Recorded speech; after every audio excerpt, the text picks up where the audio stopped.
Hello, Reformers, and welcome back to Phantasy Calradia. Now, when we left off, we were not at war with the Kingdom of Aegeas, but it appears that they have attempted an act of war against us. Now, this is actually rather peculiar because, believe it or not, I have already recorded this episode once. Now, the main reason why you were not seeing that one is because I had my mic muted the entire time, and I recorded for a pretty significant amount of time at that. So now it is actually quite late, and I only realized now because that is when I was attempting to edit it. So we are going to be doing this again, but of course, things have taken a turn for the worse this time around.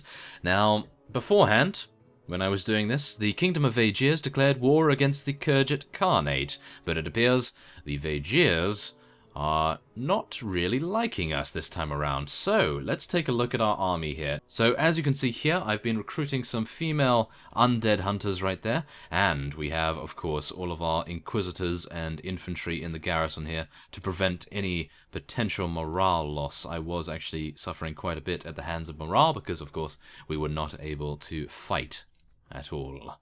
So yes, that is fine. And let us, wait a minute.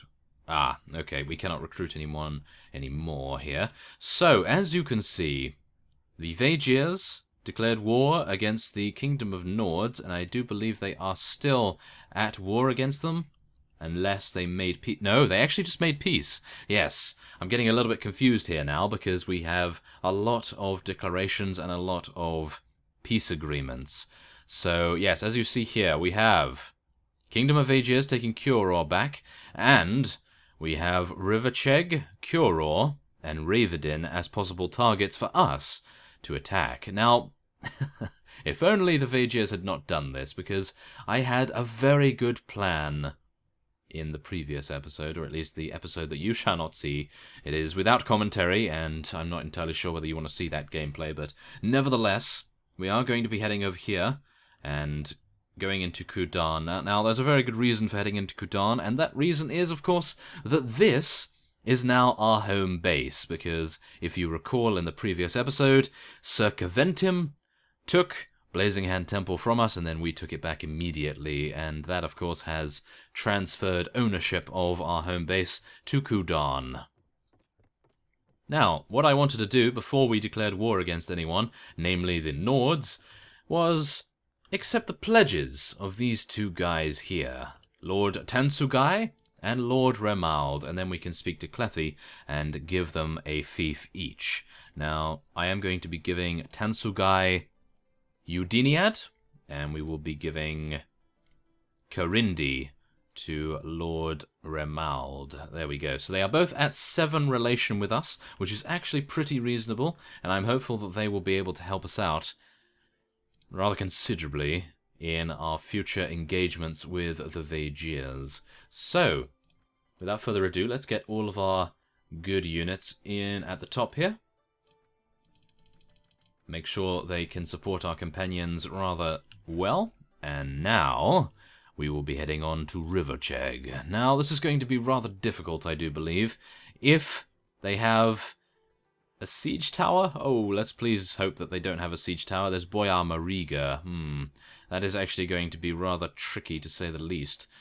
Okay. Well, whatever the case, let's just hope that we get to Rivercheg before the Aegean vassals decide to raid and pillage all of our villages.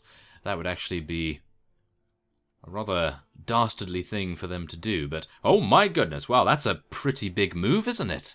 Jarl Rayek is besieging Suno. If we go all the way over here, Suno is under control of the Riders Majocracy, and as we know, the Riders Majocracy has some incredibly powerful units, so I wish the Nords luck. If they are able to take Suno, then perhaps not declaring war against the Nords is a good idea, because if they're too powerful for the Riders Majocracy, then what kind of chance would we stand, I suppose you could say. And as you saw there, we were met by the absolute devastation that a siege tower can cause. And now, as you see as well, we are also being raided by various Vederan vassals. And, may I just say, look at this! Boyar Mamun was just taken prisoner by Sanctus Bellicus, so I can only assume that one of our vassals defeated him in battle and was able to take him. That is excellent. That is very, very nice to see indeed. I was really worried about that, actually. And... what? What is going on here? This is complete Twilight Zone stuff, I have to admit. Look at this. The Kingdom of Nords have just taken Suno from the Ridus Masorocracy. Is that just me? But are the Nords really powerful? Maybe not. I have no clue.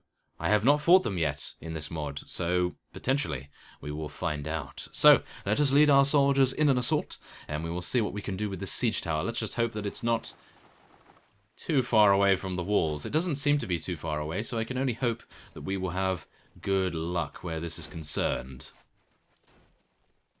At the moment, it seems as though we're actually doing a pretty reasonable job, so I'm just going to hide in here, because the Vagirs do have some pretty reasonable archers, and by hide, I mean, no, I'm not hiding, I am strategically placing myself in an area where I cannot be damaged.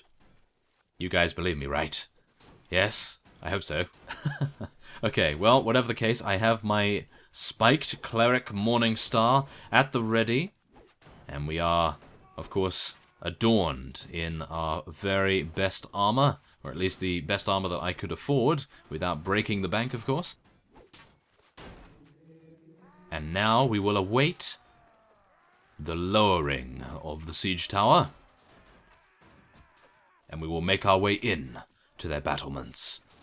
Let's hope, anyway. I'm just going to try and see. I'm just going to let some of these guys go in first. I'm going to try and bless as many as I can first. And then we're going to try a new spell that I did try in the Unforeseen episode. And that is Terror. Oh yeah. Now, as you could probably tell, that is quite a loud noise. But, as you see, it has absolutely destroyed their will to continue fighting. So that is actually what I used in the previous, well, shall we say the previous recording of this episode, and as you can no doubt tell, it is actually doing so much work for us. I am a very efficient person, and if I can make these sieges easier on us, please don't die. No, thank you. Please don't die. Okay, so yes, heal us. Yes, thank you very much. One of our other Blazing Hand Inquisitors was also healing at the same time. Very, very nice indeed. Now let's use Terror once again. We will cause more of the enemy's units to flee before us. And we will now proceed to do much damage to the opponent. And, of course, we will fall off the edge completely on purpose. And then move over here on purpose. Oh, yes. Okay, so we're going to be flanking these guys. That was actually a maneuver that I used in the previous recording, but yeah, I actually did that completely by accident this time. So let's take these guys out. I'm hopeful that most of them are fleeing in terror. As you can see, look at these guys. They're fleeing in terror from our terror spell right there. So good. Really, really very good. I love that spell, and I am going to be using it much, much more. So let's hope that we'll be able to do that, if we can indeed take this. Come on. Let's do it. Now, suffice it to say, in the previous recording, I actually declared war against the Nords, and I attempted to take Wercheg, because Wercheg has quite a bit of nostalgia for me, in particular, because obviously King Barney was taking Wercheg, and he made that his home for the most part, and I'm hopeful that I'm not actually going to be taken out by these guys. Come on, let's heal up. Thank you. Oh my. Okay, I think I might actually need to clear these guys first. Come on, take him down. No. Oh my goodness, he's a beast! He's blocking all over the place. Okay. So now, this is where we want to get over here. We want to bless all of these units as best we can. We want to heal all of these units, as well as myself, of course. And then, we want to do terror. There we go. Okay, so what we want to do now is tell our nearby units to follow me. We're going to be using a similar tactic to how I had in another episode, I do believe. Quite a while ago, I used this. I believe it was in... Was it in Warsword Conquest that I used this? Maybe. unsure about that, but as you can tell, this is going to be very, very impressive. Let's try to make it work, shall we? Come on, guys. Let's do it. Move your legs as fast as you can, and we will be victorious. Wow, it appears that our units have already broken through their lines. Is that true? The Nords were a lot harder. Oh my goodness. But, maybe they were going to be harder if I had actually completed the siege, because they had actually defeated us, and we were attempting to do some damage to them after that by taking out their vassals. But yes, it appears, as you can probably tell here, that we have no problems whatsoever in defeating the Vaegirs. So that must mean that they don't have many Vedmax, because the Nords had a lot of Shaman, and they were definitely causing us a great deal of problem, because of course, I'm not entirely sure whether the Shaman can heal, but I think they can, and that is mainly the reason why I would assume we had many difficulties. But I believe Wurchek actually has a very similar layout to this, so maybe that was the reason. Yeah, that was quite an interesting siege, to say the least. I am so upset at myself for actually having the mic on mute. And where are we going now? Are we going to try and figure out where this one guy is remaining? Oh, there he is. He's run off, of course, due to our terror spell. And we will be taking him out once and for all, for the likes of Sanctus Bellicus. Oh yes, there we go. 19 renown. Wow, that's pretty good. 43 morale. And we only lost 10 total units, and they lost 378, of course. So, let us take every single unit we can, and we'll then be moving on. I'm going to take these Hell Guards and Hell Riders and so forth to put in the garrison here, and I will be deferring appointment of a lord, I do believe. That is probably going to be a good idea, because then we can try to lure additional vassals to join our faction. And hopefully that will work out quite nicely. So there we have it. Very, very nice indeed. And I suppose I'll take some loot. And yes, we will be deferring appointment of a lord, at least for now, because we get an instant garrison, which is exactly what I wanted to see. And then, of course, we can put even more units in here to defend against any potential invaders to our territories. That seems like fun, and now we do have a lot of our Blazing Hand units also leveling up, so we are going to be doing that too in just a second. There we are, thank you very much. There's a tournament going on here. Oh, well, that's rather impressive to say the least. Maybe we should do that. Well, not at the moment, I don't believe. That is a little bit of a distraction that we cannot afford at this time, I do think. So, let's see. Yes, we can get Vedmax from here. Okay, well, we will not be doing that just yet. Let us get more Blazing Hand Squires and Cavalry, some more Inquisitors. Let's get some infantry up here as well, just to make sure that we have all of our units having potential XP increases, because, of course, we cannot do anything if we do not level up. So, let us rest here for some time, and no doubt all of the Vaegir vassals are going to decide to raid all of our villages. And I must mention that what I did... Oh, wow.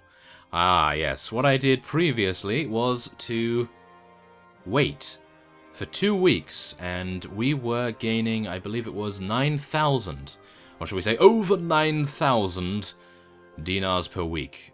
And that was actually very, very cool. That's the reason I waited for 2 weeks, because I was about to declare war, and I wasn't sure whether the enemy vassals would decide to raid any villages, but it appears the Vaegirs have other ideas in terms of taking Selesg Castle from us. So we're going to try and make our way over there as quickly as we can, and then we'll see what we can do. Unfortunately, it appears... Oh dear. Lord Ramaud has gotten himself taken prisoner by the Kingdom of Vaegirs, so I can only hope that I will be able to find the captor of Lord Ramaud. Now, as you can see here, quite a drastic decrease in dinars.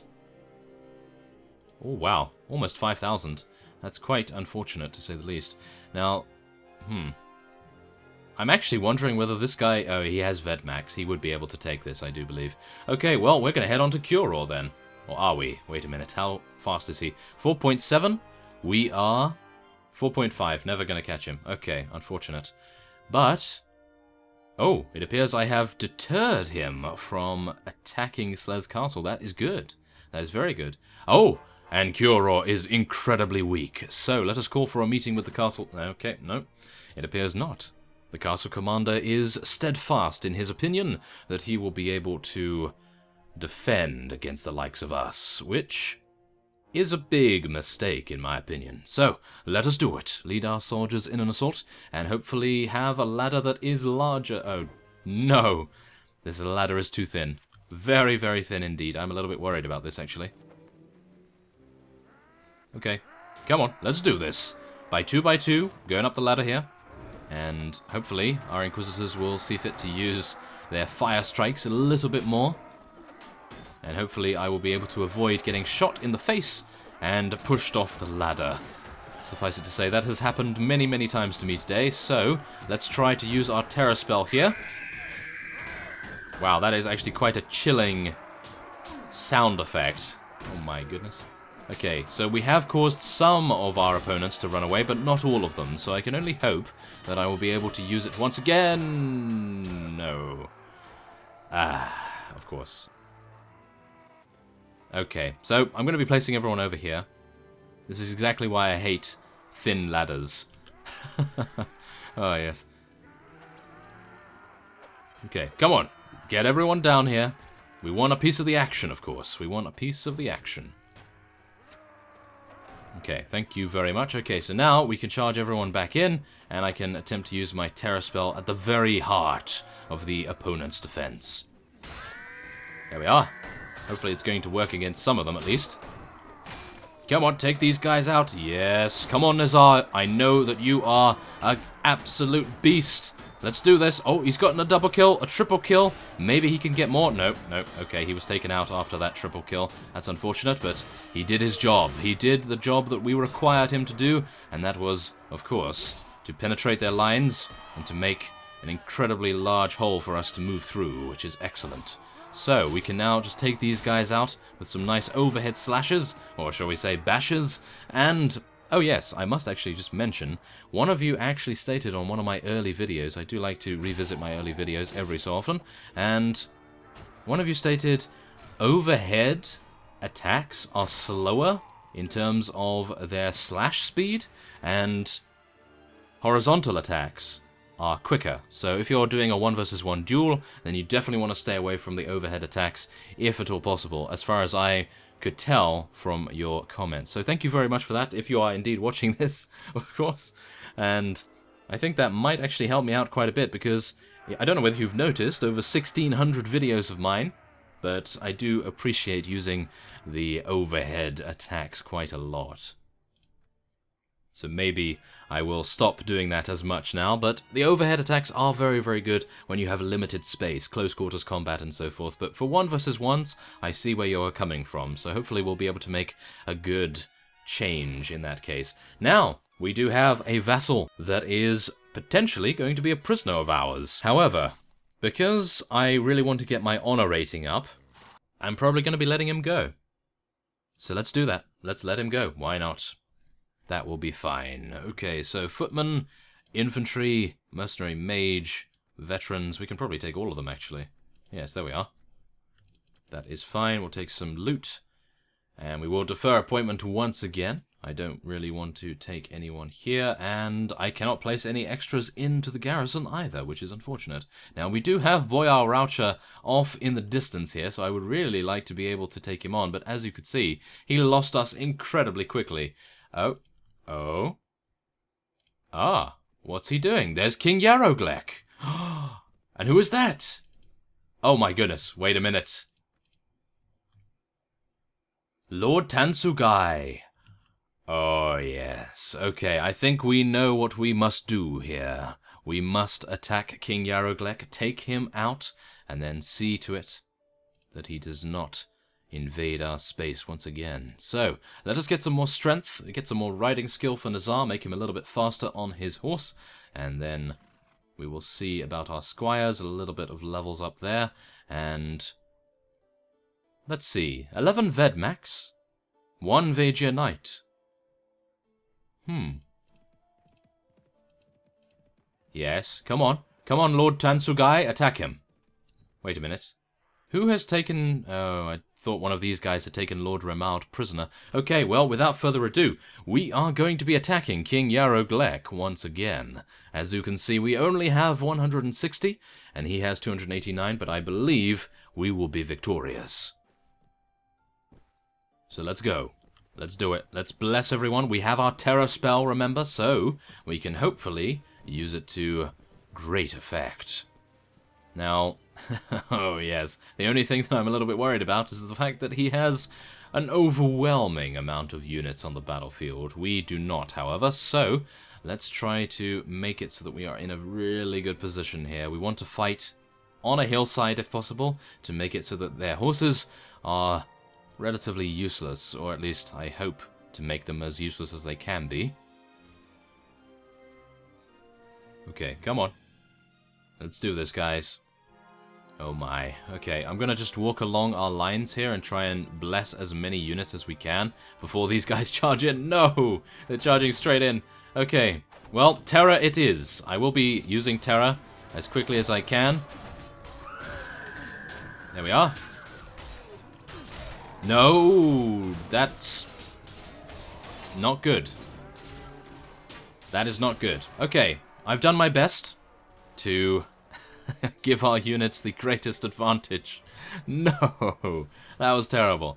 That was really bad. Okay, well, that's Vedmax for you. And, of course, getting myself new armor probably did not help me that much at all at that particular point. But, yes, I would only assume that we would have died maybe in 1 hit instead of in 2 hits. So, I suppose that's always a good thing. Now, do bear in mind that we are winning this. We are winning this rather considerably by a massive margin so far, so I can only say that I am hopeful that this will, yes, as the camera goes absolutely crazy, I can only hope that this will actually make us victorious. It appears that his secondary wave does not have too many high-level units, and I can only hope that our Inquisitors will heal themselves and heal each other whenever they need it. Let's watch this guy down here. Oh my goodness, wow, he just slaughtered those 2 units without so much as a blink. Oh my. This guy is a killing machine. Let's watch this guy. Let's watch him. Let us follow him. Not back to his house, of course, but let's just follow him on the battlefield. We don't want to be too creepy about it. Watching him from the bushes? Oh yes, that would not be a good idea. And he is going to be the one leading the fight into the newly acquired reinforcements of our opponent here. And now I do appear to have lost him. I do believe this is him. He's right there at the front. Don't get taken out by that maul! Oh. Oh my goodness, that was close. Okay. I think he is still alive. Wow. I think he is still alive. That is impressive. So yes, as you can probably see here, we've only lost 9 units total. And obviously 25 to wounded, but 9 units to death. And we have taken out, I do believe, almost all of King Yaroghlek's forces. That is actually very impressive, to say the least. And we have 3 cavalry units still, but I do believe those cavalry units have now been transferred to the archery. No! Not to the archery, to the infantry, as well as the camera going absolutely crazy once again. So, I think what we can probably do here, I don't want to retreat, but I kind of want to skip this particular moment here, so I will cut away until their units have routed. Okay, so upon their units successfully being able to flee the battlefield, unfortunately enough, we have now been greeted by an additional 35 units. So, let us do this. We can thankfully heal ourselves when we have this kind of problem, so we don't really need first aid. That's pretty nice. Although it does help us to actually get back into the fight initially anyway, so I suppose first aid is quite necessary at this point, or at least for me. And we are now just going to make sure that all of our units... What does bravery do? Aha! Makes nearby allies immune to fear effects. So if any of our opponents decide to use terror against us, then we can use bravery to give them immunity to that. Okay, I'm just going to continue blessing everyone as much as possible. There are only 35 units on the battlefield, so I will not be needing to do this too much, but I just want to make sure that we reduce as much of our casualties as we can. So, let us charge in. Charge absolutely everyone. Hopefully, because we have so many cavalry units, they will show the Vagiers how it's done. And they will charge in with utmost vigor. Let's do it. Go Blazing Hand Knight. Yes, there we go. And there's Marnid on his warg. That is impressive. And yes, unfortunately it appears as though the chat box has actually bugged out for some unknown reason. It must be some sort of text error, but that's unfortunate. I would have liked to have seen the absolutely impressive wave of blue or green writing that we would see otherwise. But there it is. A victory has been attained versus King Yaroghlek, and we have actually chased off the other vassal who is currently being assaulted by Lord Tansugai, which is excellent. So there we have it. King Yaroghlek, I'm going to be letting him go. I know, very, very strange indeed, but I'm going to be letting him go because I want more honor. No, we'll take him prisoner. He's just too valuable. He's too valuable to let go, surely. Absolutely too valuable, and we have exactly 7 slots for a Vedmak to join us, which is excellent. So as you see here, we have Lord Tansugai, he is at 4.7, and Boyar Raucha as well. I have no idea where Lord Ramald is, but hopefully in the next episode we will be able to ascertain his location. Hopefully he will not be in Raverdin, otherwise Raverdin's going to be a rather difficult prospect, that is for sure. So, I will end this episode off here, and next time on Phantasy Calradia we will attempt to break Lord Ramald out of his prison, if he is indeed in one to begin with. And so, I thank you for watching, and I will see you next time.